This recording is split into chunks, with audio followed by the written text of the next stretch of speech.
అలా విశ్రాంతి తీసుకుంటున్న రాముడికి 2 పక్షులు మాట్లాడుకోవడం వినబడుతుంది. అయ్యో, రాజుగారి కూతురికి ఎంత కష్టం వచ్చి పడింది.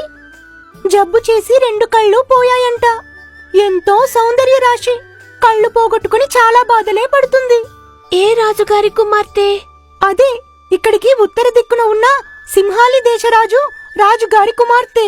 మన గూటిలో ఉన్న కొన్ని మూలికలు కలిపి పసరుగా చేసి కళ్ళకు రాస్తే రాజకుమారి కళ్ళు తప్పక తిరిగి వస్తాయి.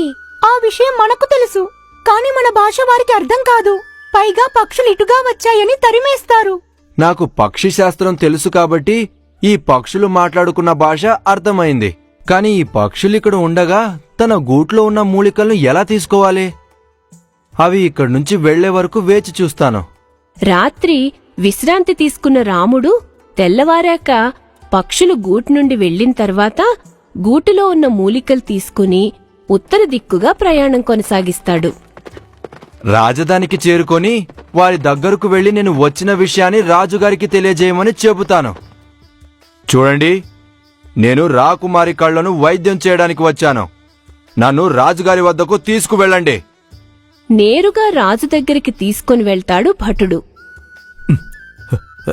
చాలా మంది వైద్యం చేయడానికి ప్రయత్నించారు, కాని ఎవరి వల్ల కాలేదు. ఇది ఏం మాయరోగమో, నా బిడ్డకి ఇలా జరిగింది.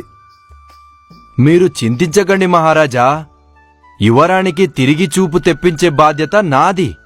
సరే, ప్రయత్నించి చూడండి. అలా తనతో పాటు తీసుకుని వచ్చిన మూలికలని చూర్ణం చేసి యువరాణి కళ్లకు రాస్తాడు. 1 రోజు గడిచిన తర్వాత యువరాణికి కళ్ళు వచ్చి చక్కగా చూడగలుగుతుంది.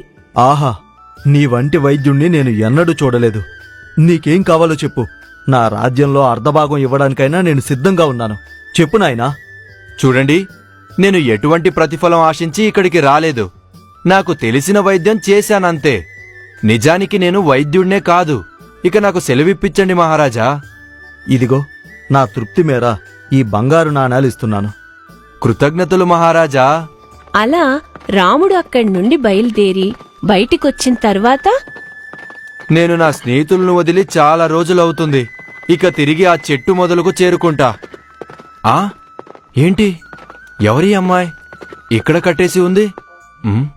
ఎవరో ఇటుగా వస్తున్నారు. అసలు విషయం ఏంటో తెలుసుకుందాం. చూడు, నన్ను వివాహమాడమని నీకెన్నిసార్లు చెప్పినా నువ్వు వినిపించుకోవడం లేదు. ఇదే నీ ఆఖరి రోజు.